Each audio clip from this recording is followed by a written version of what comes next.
Rail workers currently get 0 paid sick days for short-term illness. Now, the deal being pushed by the Biden administration would offer them only 1 day of additional paid sick leave to use if they're sick. Part of the reason the rail companies don't want to offer more sick days is because they now have a much smaller workforce to fill those vacancies. Since the 1990s, the railroad industry has implemented reforms that dramatically reduced its workforce while at the same time boosting profits for shareholders. The New York Times reports that at one major rail carrier, the number of employees plunged by a third over the past decade, expanding the company's profit margins and pushing its stock up over 300%. But in the meantime, employees are still human beings who get sick. Today, the House of Representatives passed the bill to force an end to the strike, but it also passed a subsequent bill to provide rail workers with 7 days of paid sick leave. Those bills now head to the Senate, where they will need 60 votes to pass. But a coalition of Democrats, from progressives like Bernie Sanders to moderates like John Hickenlooper, they say any bill passed by the Senate needs to include 7 days of sick leave for rail workers. So what can the Biden administration do to avert national catastrophe? Joining us now is Secretary of Transportation Pete Buttigieg. Secretary Buttigieg, thank you so much for joining us. I just want to get right to these two bills we have passing to the upper chamber. Is it the position of the administration that this deal should not pass without 7 days of paid sick leave for rail workers? So the position of the administration is that we need to enact this tentative agreement and avoid the possibility of a rail shutdown. I want to make sure it's understood from a transportation perspective that a rail shutdown wouldn't just shut down the trains. It would effectively shut down the country. There is no transportation system for a freight rail system. So within a matter of days, you could see, for example, chlorine not reaching water treatment plants and people in American cities being told they have to boil water or use bottled water.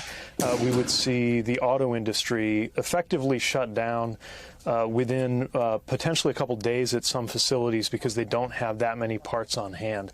We estimate about 765,000 workers would be laid off within 2 weeks of a rail shutdown taking place, and it would only escalate from there. So it's critically important to the national economy that shutdown not happen. Now, what we have in terms of what passed today in the House soon after and very swiftly after Speaker Pelosi brought it to the floor, is a resolution that enacts that tentative agreement that the labor leaders and the company leaders reached at the table a couple of months ago. There were 12 unions that were party to that their leaders agreed to it, but only 8 of those unions acted to ratify the deal, which is why we're in this precarious situation right now. Bottom line, have to make sure that something gets to the president's desk quickly, because while the cutoff date is December 9th, you would begin seeing a wind down of things like hazardous shipping, hazardous material shipping, including things like chlorine. That could start as early as this weekend or next week if there's no resolution. Mr. Secretary, I think, given your articulation of the stakes here, I think we can all appreciate the urgency of getting something done. I'm just having a hard time understanding where you guys are positioned vis-a-vis Senate Democrats. I know that you and the Labor Secretary, Marty Walsh, are meeting with Senate Democrats tomorrow. Will you be encouraging Senate Democrats to pass this with or without the extended sick leave? And by extended, I mean 7 days. Well, look, as you know, the president believes in paid leave for all Americans, whether they work in railroads or anywhere else. We've been pushing that from day one, and we'll continue to push for that. But also, if you look at what is going to be able to get to the president's desk and make it through the Senate, it's pretty clear that the simplest and straightforward way to do that is to enact the tentative agreement that labor leaders and company leaders reached. That's something that needs to move very quickly because, again, we don't have a lot of time to lose. And what I'll be doing tomorrow with the senators is making sure from the transportation perspective they have an understanding of the things that would begin to happen everywhere from our ports, which would begin to back up until the point where ships could no longer arrive there, to our farms, to our auto factories, to our water treatment plants in the event that there's any kind of shutdown. I guess I wonder, it sounds like the tentative agreement, which is the one that is separate from the extended sick leave of 7 days, has 1 day of sick leave in it. I mean, you guys knew what was in this this deal for weeks. Were you dismayed or at all disappointed that there wasn't more sick leave built in? It's currently a single day of paid sick leave for these rail workers who, if you believe the testimonies we just played, have a fairly difficult working conditions.